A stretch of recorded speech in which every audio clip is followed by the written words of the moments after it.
الحمد لله وكفى وسلام على عباده الذين اصطفى أما بعد فأعوذ بالله من الشيطان الرجيم بسم الله الرحمن الرحيم وذكر فإن الذكرى تنفع المؤمنين صدق الله العظيم. محترم دوست اور بزرگوں، اللہ جل جلالہ عمن والہ نے حضور اقدس صلی اللہ علیہ وسلم کے ذریعے سے زندگی کے ہر موقع پر ہمیں بہترین رہبری فرمائی ہے اور زندگی گزارنے کا ایک بہترین طریقہ عطا فرمایا ہے. جو لوگ اس طریقے کی پیروی کرتے رہیں گے وہ دنیا آخرت دونوں جہان میں سرخرو ہوں گے، اور جو اس طریقے سے ہٹیں گے وہ دنیا اور آخرت دونوں جہان میں نقصان اٹھائیں گے. یہ بات اللہ کی طرف سے طے ہے. ان الدین عند اللہ الاسلام. اللہ کے یہاں قابل قبول دین جو ہے وہ اسلام ہے، اور وہی حضور علیہ السلام کا طریقہ ہے. اس لیے ہر انسان کے ذمے ہے کہ وہ ہر وقت کے طریقوں کو معلوم کرے، کون سا کام کرنے کا کیا طریقہ ہے. زمانوں کے اعتبار سے کس زمانے میں آدمی ہے تو اس زمانے میں کیسے رہے، حال کے اعتبار سے جس حال میں ہے تو اس حال میں کیسا رہے، وقت کا کیا تقاضا ہے اس کو پہچانے اور طریقے معلوم کر کے طریقوں پر زندگی گزارے. تو یہ آدمی سرخروئی کی طرف ہے، چاہے اس کے پاس مال و متاع زمین جاگیر کم ہو، لیکن یہ منزل کی طرف روا دوا ہے، کامیابی کی طرف جا رہا. اور جو اس چیز سے غافل ہو کر جی رہا ہے کہ پتہ ہی نہیں ہے جمعہ کے دن کیا کرنا ہے اور اتوار کے دن کیا کرنا ہے، اور رمضان آئے گا تو رمضان میں کیا کرنا ہے، آخری دن چاند دیکھا روزہ رکھنا شروع کر دیا. حج آدمی کر رہا ہے تو کیا کرنا ہے. جب دین کی سمجھ اور فہم نکلتا ہے تو پھر عبادتیں بھی رسم بن جاتی ہیں. جب دین کا فہم اور اس کی سمجھ نکل جاتی ہے تو عبادتیں بھی رسم بن جاتی ہیں. تو عبادت کر کے بھی آدمی اللہ تک نہیں پہنچ سکتا پھر، کیونکہ وہ رسم ہے. انبیاء علیہم السلام کو اللہ تعالیٰ نے اسی وجہ سے بھیجا، ان کی بعثت کے جو مقاصد ہیں اس میں سے کہ وہ لوگوں کو تعلیم دیں، یعلمہم الکتاب، اور سکھاویں. تعلیم دینے کا مطلب سکھانا، لوگوں کو سکھاویں کیسے رہنا ہے، کیسے نماز پڑھنی ہے، کیسے زکوٰۃ ادا کرنی ہے، کیسے حج کرنا ہے، کیسے روزہ رکھنا ہے، اس کے طریقے بتا دیں، کیسے شادی کرنی ہے، کیسے چلنا ہے، کیسے اٹھنا بیٹھنا، کیسے کھانا پینا ہے. یہ سارے طریقے انبیاء علیہم السلام نے لوگوں کو سکھائے، اور یہ وہ طریقے ہیں جو طریقے اللہ چاہتا ہے. دنیا میں بہت سارے طریقے ہیں لیکن سارے طریقے باطل ہیں. ایک طریقہ ہے جو اللہ کا پسندیدہ ہے، وہ اس زمانے میں حضور صلی اللہ علیہ وسلم کا طریقہ ہے. بلکہ روایتوں میں آتا ہے کہ اگر موسیٰ علیہ السلام بھی زندہ ہوتے تو وہ حضور کا اتباع کرتے، آپ کی پیروی کرتے. حالانکہ جلیل القدر صاحب کتاب نبی ہے، اور عیسیٰ علیہ السلام بھی قرب قیامت میں تشریف لائیں گے، آسمان سے ان کا نزول ہوگا، تو وہ بھی حضور صلی اللہ علیہ وسلم کے شریعت کی پیروی کریں گے. وہ بھی صاحب کتاب نبی ہیں، اور ان کے ماننے والے آج بھی دنیا میں کروڑوں ہیں، بڑی آبادی انہی کی ہے آج بھی دنیا میں. لیکن وہ بھی تشریف لائیں گے تو حضور صلی اللہ علیہ وسلم کا اتباع کریں گے. کوئی بات ہوگی اس میں تبھی اتباع کریں گے، اور ہم کو اللہ پاک نے ان کا امتی بنا کر مکلف کیا ہے کہ ہم ان کا اتباع کریں. لیکن طریقوں کا علم نہیں ہے، جہالت کے ساتھ زندگی. تاکہ آپ علیہ السلام نے بر وقت بلکہ وقت سے پہلے رہبری کی ہر چیز کی۔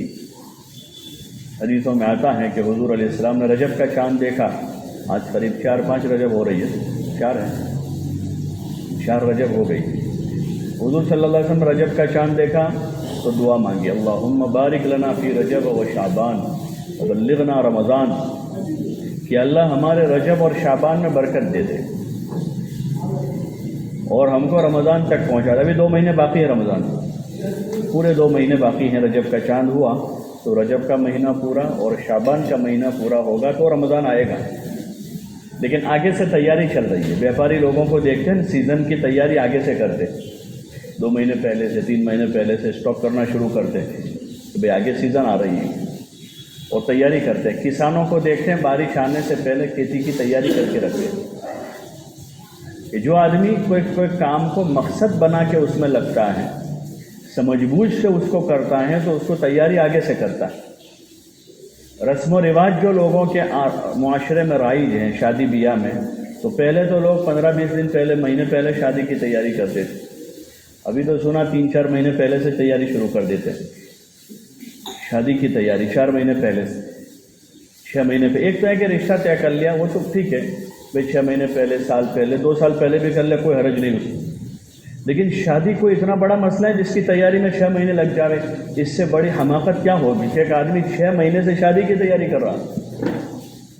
کپڑے روزانہ صبح شام کوئی کپڑا آ رہا ہے، کوئی کپڑا جا رہا ہے، اس کی یہ بات ہے وہ بات، اور پورا گھر نہیں بلکہ پورا خاندان، اور اگر ان فکروں میں شریک نہ ہو تو اس آدمی کو کہ یہ کیسے لوگ ہیں، یعنی وہ چاچا کا بیٹا، چاچا کی بیٹی، ماما کا بیٹا، ماما کی بیٹی، پھوپھا کا، یعنی وہ سب ان کی فکروں میں شریک ہونے چاہیے کہ وہ آتے نہیں ہیں، ہماری 2 مہینے باقی، ابھی تو پوچھتے بھی نہیں ہیں تمہاری شادی ہے، تو یہ کوئی پوچھنے کی چیز ہے؟ نکاح تو اسلام میں ایسا ہے کہ چلتے چلتے ہو جاتے، اس کے کوئی لوازمات نہیں، وہ عبادت ہے، وہ عبادت ہے۔ جیسے نماز پڑھنے ہم روزانہ آتے ہیں، کوئی ہجوم جمع کرتے ہیں کہ بھائی چلو میں نماز کے لیے جا رہا ہوں، نماز تو اس سے بڑی فریضے میں سے ہے، اور عید آتی ہے، عید کی نماز عبادت ہے۔ جمعہ کا دن ہمارے لیے بہت بڑا دن ہے، تو جو اصل چیز ہے، اب جمعہ کے دن کو منایا جاوے اس حساب سے کہ جمعہ کے دن جلدی اٹھا جاوے اور جمعہ کی تیاریاں کی جاوے، گھر میں یعنی بچے تیاریاں کر رہے ہیں، مرد تیاری کر رہے ہیں، عورتیں ان کی تیاری میں مدد کر رہی ہیں، اور جمعہ کے دن ایسا لگ رہا ہو کہ جمعہ کا دن ہے، تو اس کو اہمیت دینی تھی جمعہ کے دن کو۔ عید کا دن ہے تو عید کے دن کو اہمیت دینی تھی، تو شادی کے دن کو اہمیت اتنی دے دی کہ 6 مہینے پہلے سے اس کی تیاری ہو رہی ہے، اور جمعہ کے دن پتہ ہی نہیں ہے بعضوں کو تو آج جمعہ ہے۔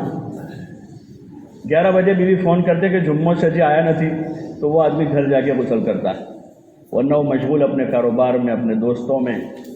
اور حضور علیہ السلام نے فرمایا کہ جمعہ کے دن کے اہتمام میں آپ روزانہ مثلا جمعرات کو، بدھ کو، منگل کو اگر آپ صبح 5 بجے اٹھتے ہو تو جمعہ کی یعنی جو شب ہے اس شب میں کم از کم 4:45 بجے اٹھ جاؤ، یعنی تھوڑا جلدی اٹھ جاؤ جمعہ کی تیاری کے لیے، اور کیا کرو، اٹھ کر عبادت کرو، اور پھر جمعہ کے دن جلدی، جو آدمی جمعہ کے دن اہتمام کے ساتھ، جس آدمی نے جلدی سے غسل کیا اور جمعہ کی تیاری کی، مسجد کی طرف چلا، اور ایک روایت میں آتا ہے کہ غسل کرے بھی، غسل کراوے بھی، یعنی جمعہ کے دن اس کو مسنون قرار دیا کہ آدمی اپنی بیوی سے بھی فارغ ہو کر آئے تاکہ دل دماغ سارا یکسو اور عبادت میں اچھی طرح مشغول ہو،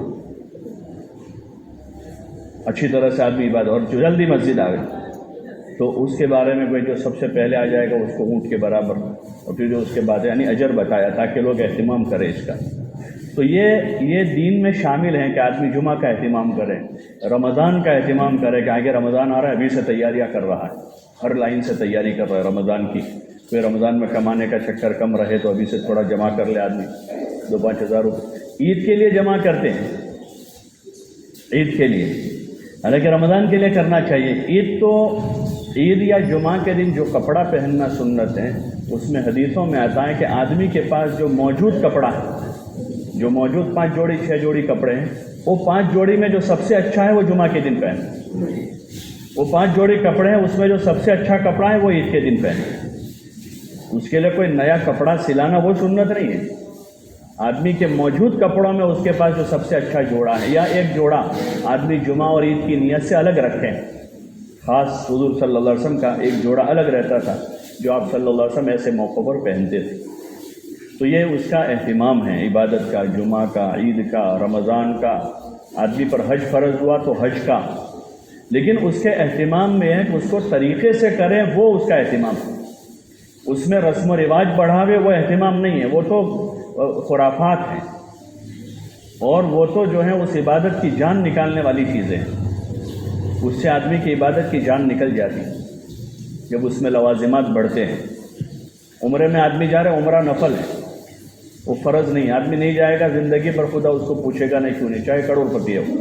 ہاں، زندگی میں ایک مرتبہ حج فرض ہے کہ آدمی حج کرے. ہاں، اللہ نے کسی کو نعمت دی ہے، دولت دی ہے، مال دیا ہے، جا رہا ہے، نفل عمل کر رہا ہے، تو وہ نفل عمل کرے. اب اس کے ساتھ لوازمات بڑھائے کہ عمرے میں جا رہے ہیں تو سارے خاندان والے جمع ہو رہے ہیں، لڑکے آ رہی ہیں، لڑکیاں آ رہی ہیں، بے حیائی ہو رہی ہے، اور پھر ریلوے اسٹیشن پر چھوڑنے جا رہے ہیں ان کو. ایک دو کو چھوڑنے کے لیے 50 جا رہے ہیں. وہ 50 گئے ہیں، وہ عصر مغرب عشاء کی نماز فوت کر رہے ہیں، جو فرض ہے. نماز فرض ہے جو کسی حال میں معاف نہیں. آدمی زندگی پر عمرہ نہ کرے، اللہ نہیں پوچھے گا، لیکن ایک نماز آدمی نے قضا کی ہے، صرف قضا کر دی، وقت پر نہیں پڑھی ہے.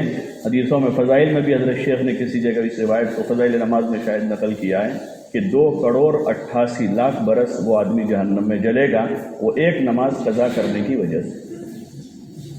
اب اس عمرہ کرنے والے کا کیا ہوگا جس کے عمرے کی وجہ سے 50 آدمیوں کی 3 نمازیں گئی؟ اس حج کرنے والے کا کیا ہوگا جس کے حج کی وجہ سے اس کے 50 آدمیوں نے احمدآباد تک، بمبئی تک گئے تھے، ان کی 5 نمازیں، 10 نمازیں قضا ہو گئی. اس لیے دین کی سمجھ حاصل کرنی تاکہ پتہ ہو کہ کون سی چیز کی اہمیت ہے، کون سی کی، کس چیز کو بڑھانا ہے، کس چیز کو گھٹانا ہے، کس چیز کو شروع کرنا ہے، کس چیز کو بند کرنا ہے. ورنہ ہم انہی چیزوں کو دین سمجھ، جیسے ہم بدعتیوں کو بدعتی کہتے ہیں، کو قبروں پر جاتے ہیں، چادر چڑھاتے ہیں، ایسا کرتے ہیں، ان کو ہم غلط کہتے ہیں. اور بہت سارے خرافات ہم خود کرتے ہیں، لیکن چونکہ ہم ان خرافات کی جو قباحت ہے وہ ہماری نظر میں نہیں ہے. اس نے ایک بدعت کی ہے اور یہاں فرض چھوڑے ہیں بہت سارے. اس نے ایک بدعت کوئی چیز شروع کی ہے یا کوئی بدعت میں مبتلا ہوا ہے، تو اس کا وہ جو لیول ہے وہ، اور جہاں فرض چھوڑا جا رہا ہے جس کی وجہ سے اس کا لیول ہے، اس کا فہم جو ہے وہ علم سے پیدا ہو. انبیاء کی ذمہ داریوں میں ایک بڑی ذمہ داری ہے کہ وہ لوگوں کو سکھاتے تھے کہ کیا چیز اہم ہے، کیا چیز غیر اہم ہے، کس چیز میں جان مال لگانا ہے، کس چیز کی تیاری کرنی ہے، کس چیز کی نہیں کرنی ہے. تو اس کا نام ہے دین کی سمجھ. اور جس کو یہ مل گئی وہ بہت بڑی نعمت مل گئی کہ سمجھ مل گئی. جیسے دنیاوی شعور، ایک بچہ پاگل ہے تو وہ بے قیمت ہے، اس کی کوئی قیمت ہی نہیں ہے. نہ اس کو کوئی لڑکی دے گا، نہ اس پر کوئی بھروسہ کرے گا، نہ کوئی اس کے ساتھ دھندا کرے گا کہ تو پاگل ہے. تو وہ دنیاوی شعور کے اعتبار سے وہ پاگل ہے، تو اس کے ساتھ کوئی کسی قسم کا معاملہ نہیں کرتا. ایسے جس کے پاس دین کا فہم نہیں ہے، دین کی سمجھ نہیں ہے، اس کے پاس دنیا کی سمجھ نہیں، ہمارے پاس دین کی نہیں ہے، اور اس سمجھ کے بغیر ہم جی رہے ہیں، چلتے جا رہے ہیں اور ایک رو میں بہتے جا رہے ہیں جس رو میں اور لوگ بھی جا رہے ہیں. اس لیے ضرورت اس کی ہے کہ ہم حال کا امر معلوم کریں، حال کا امر معلوم کریں اور اس مطابق اپنی زندگی بنانے کی کوشش کریں. شادی کرنی ہے تو اس کے کیا لوازمات ہیں، شریعت میں کیا ہیں. ہم کھانا کھلانا چاہ رہے رشتہ داروں کو، محلے والوں کو، تو اس کا کیا دین ہے. کھانا کھلاویں، ضرور کھلاویں، سال بھر کھلاویں، روزانہ 10 آدمیوں کو کھلاویں، لیکن ایک شادی کے دن 500 آدمیوں کو جمع کر کے خرافات کرنے کا نام دین نہیں ہے. وہ بے دینی ہے، وہ جہالت کہ 500 آدمیوں کو ایک ساتھ جمع کر دیا. لڑکے بھی آئے، لڑکیاں بھی آئی، اس میں محرم بھی تھے، غیر محرم بھی تھے. وہ بیٹھے 2 گھنٹے، 4 گھنٹے، 6 گھنٹے تک انہوں نے بد نظری کی، یہ لڑکیوں نے بد نظری کی، اور پتہ نہیں پھر اس کے بعد آگے کہ جتنے گناہ ہوئے ہیں وہ شادی کرنے والے کا نفع ہے، اس کے کھاتے میں سارا جائے گا، کیونکہ اس نے بلایا تھا ورنہ یہ آنے والے نہیں تھے. اگر کھلانا ہے آدمی کو، روزانہ 10 آدمیوں کو کھلاویں، خوب کھلاویں. شریعت میں اس کی تعلیم ہے. افشوا السلام اطعموا الطعام، کہ سلام کو پھیلاؤ اور کھانا کھلاؤ. وصلوا والناس نیام، اور ایسے وقت میں نماز پڑھو جب لوگ سوئے ہوئے ہیں، یعنی تہجد کی. ادخلوا الجنان، اور جنت میں داخل ہو جاؤ. تو یہ راستہ تو جنت میں داخل ہونے کا، کھانا کھلانے کا. وہ جہنم میں جانے کا چھوڑا، لیکن آدمی اس طرح کھلاتا ہے کہ وہ جہنم میں چلا جائے گا اس راستے سے۔ جیسے علماء نے فقہا نے بھائی بدعات و خرافات میں جو کھانا کھلایا جاتا ہے، کوئی دن خاص کر کے 40واں کرتے ہیں، یا بزرگوں کی برسی کرتے ہیں، یا کسی غیر اللہ کے نام پر ذبح کر کے کھلاتے ہیں، تو اس میں دوسرے مفاسد ہیں، عقیدے کے لائن کے مسائل ہیں، اور یہ ہمارے کھلانے میں فسق و فجور ہے جس میں غیر محرم جمع ہوئے ہیں۔ اس لیے ضرورت اس کی ہے کہ دین کا فہم حاصل کریں، ورنہ ہم دنیا میں ساری چیزیں کر کے اپنی آخرت برباد کر دیں گے، اپنی قبر اجاڑ دیں گے۔ اس لیے ضرورت اس کی ہے کہ دین کی سمجھ حاصل کریں، علماء سے معلوم کریں، جو بھی کام کر رہے ہیں ہمارے ذمے کے حال کا امر معلوم کریں۔ اس وقت کیا ہے؟ جمعہ کا دن ہے، جمعہ کے دن کی کیا سنتیں ہیں، تاکہ ہمارا جمعہ کا دن اللہ کے وہاں قبول ہو جائے۔ شادی کر رہے ہیں، شادی کا کیا دین ہے، تاکہ ہماری یہ شادی عبادت بن جائے اور رحمت، مودت، محبت کا ذریعہ بن جائے۔ رمضان آ رہا ہے تو ہمارا رمضان تقویٰ لے کر آ جائے ہمارے لیے۔ آگے آ رہا ہے رمضان، جیسے میں نے عرض کیا کہ حضور 2 مہینے پہلے سے دعا کر رہے ہیں، اور کثرت سے آپ صلی اللہ علیہ وسلم یہ دعا کر رہے ہیں کہ اللہ ہمارے رجب شعبان میں برکت عطا فرما دے اور ہم کو رمضان تک پہنچا دے، تاکہ ہم خوب عبادت کریں، اچھی طرح سے روزے رکھیں، رمضان میں تراویح پڑھیں اور خوب صدقہ خیرات کریں۔ حضرت عائشہ رضی اللہ عنہ فرماتے کہ حضور صلی اللہ علیہ وسلم کی سخاوت سال بھر چلتی تھی، لیکن رمضان آتا تھا تو آپ کی سخاوت تیز آندھی کی طرح ہو جاتی۔ جیسے ہر وقت ہوا چلتی ہے، اس وقت بھی چل رہی ہے ہوا، جس سے ہم آکسیجن لے رہے ہیں، لیکن بعض مرتبہ ہوا بہت تیز چلتی ہے، تو ایسے رمضان آتا تھا تو آپ کا صدقہ بہت کثرت سے ہو جاتا تھا۔ آپ صدقہ کرتے تھے، خیرات کرتے تھے، صلہ رحمی کرتے تھے، اور جو صاحب مال ہے ان کو زکوٰۃ کی ترغیب دیتے تھے کہ وہ زکوٰۃ ادا کریں۔ تو ابھی سے اس لائن سے ہم تیاری شروع کر دیں۔ صاحب مال لوگ اپنے مال کا حساب شروع کریں۔ دکاندار لوگ ہیں، بعض چھوٹی بڑی چیزوں کی دکان ہوتی ہے، سستی کرتے، وہ حساب نہیں کرتے، زکوٰۃ دیتے ہیں لیکن بغیر حساب کے دیتے ہیں۔ گورنمنٹ کا آڈٹ پورا کرواتے ہیں، سی اے رکھتے ہیں اس کے لیے، اس سی اے کو مہینے کے 2500 3000 4000 5000 تنخواہ دیتے ہیں، لیکن زکوٰۃ میں سستی کرتے جو سال میں ایک مرتبہ گنتی کرنی، اور روایتوں وہین کہ بھائی سال جس مال پر سال گزرتا ہے اس مال پر زکوٰۃ ہے صاحب نصاب ہونے کے بعد۔ اب اس مال کا پورا حساب کرنا ضروری ہے۔ اب چھوٹی بڑی چیزیں ہیں دکان میں تو آدمی سوچتا ہے، حالانکہ 1 دن 2 دن دکان اندر سے بند کر کے اندر بیٹھ جانا چاہیے۔ اگر نہ موقع نہ ملتا ہو گننے کا، تو دکان بند کر کے آدمی 2 دن بیٹھ جائے اور پورا مال گن لے اندر سے، اور پھر وہ گن کر علماء سے رجوع کرے کہ یہ میرے مال کی نوعیت ہے، اس میں کیا زکوٰۃ آئے گی، اور پھر گن کر رکھ لے پہ مثلاً 2,40,222 روپے زکوٰۃ آئی۔ اب آدمی مستحق تلاش کرنے جاوے، ہر کسی کو نہ دے دے، یہ دوسرا فریضہ ہے۔ پہلے گننا اچھی طرح سے اس کو، اور پھر دینا ہے۔ جیسے ایک آدمی آیا گھر سے جمعہ پڑھنے کے لیے، پاک کپڑے پہنے، اس نے وضو بھی کیا، لیکن جس جگہ نماز پڑھ رہا ہے وہ جگہ ناپاک، تو یہ اس کے ذمے ہے کہ پاک جگہ نماز پڑھے تاکہ نماز اس کی ادا ہو، ورنہ پڑھنے کے بعد بھی وہ نماز اس کی ادا ہوگی۔ ایسے طرح زکوٰۃ دینے کے بعد بھی زکوٰۃ ادا نہیں ہوگی اگر وہ صاحب مال کو یا ایسے آدمی کو دے دیا ہے جو مستحق نہیں ہے، تو اس کے پیسے تو گئے لیکن وہ زکوٰۃ ادا نہیں ہوئی۔ تو دوسری چیز آدمی کے ذمے ہے کہ مستحق کو اب تلاش کریں۔ اب آدمی سال بھر دیکھتا رہتا ہے، اپنے پاس لکھتا رہتا ہے فلاں آدمی ہے، فلاں آدمی ہے، فلاں آدمی ہے، فلاں آدمی، دیکھتا رہا تو اس کے ذہن میں ہوگا وقت پر کہ بھائی ان کو دے دے۔ اس میں سب سے پہلے رشتہ داروں کو تلاش کرے، جن رشتہ داروں کو زکوٰۃ دے سکتا ہے، پھر اس کے بعد دھیرے دھیرے اور آگے جائے، قریبی رشتہ دار، پھر دور کے رشتہ داروں کو دے۔ وہ سب سے زیادہ مستحق ہے اس آدمی کی زکوٰۃ، اور ساری جگہوں سے پہلے وہ پہلا مستحق ہے جس کو زکوٰۃ دی جائے۔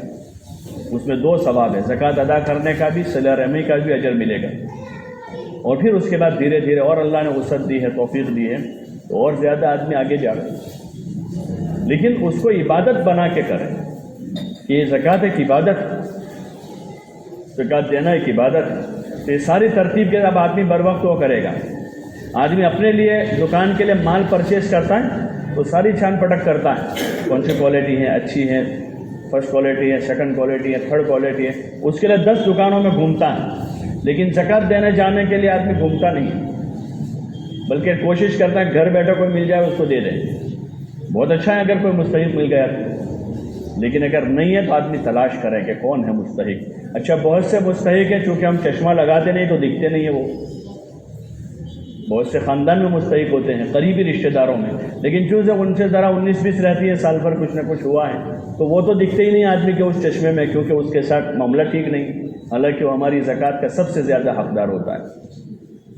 یا پھر پرانے عرف کی طرف ایک چلا نظام ہے کہ میں 25-25 روپے سب کو دے دو، اس میں فقہا سے معلوم کرے کہ کون سی شکل زیادہ افضل ہے زکوٰۃ دینے کی۔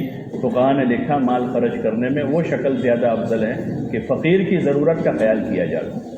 ایک آدمی گیہوں دے رہا ہے، فقیر کو پیسوں کی ضرورت ہے جس کو ہم زکوٰۃ دے رہے ہیں۔ کوئی آدمی کپڑا دے رہا ہے، حالانکہ اس کو ضرورت پیسوں کی ہے جو زکوٰۃ میں، ہاں ہدیے میں آدمی کچھ بھی دے دے کسی کو، لیکن اس میں تلاش کرے بھائی اس کو ضرورت پیسوں کی ہے۔ اس لیے فقہا نے یہی لکھا کہ پیسہ ایسی چیز ہے کہ جس سے ہر ضرورت پوری ہو سکتی ہے، تو آدمی روکڑ رقم دے دے ان کو، اپنی زکوٰۃ دے رہا ہے تو روکڑ دے دے تاکہ ان کی ضرورت اچھی طرح سے پوری ہو جائے، اس کو جو چیز کی ضرورت ہے وہ لے لے۔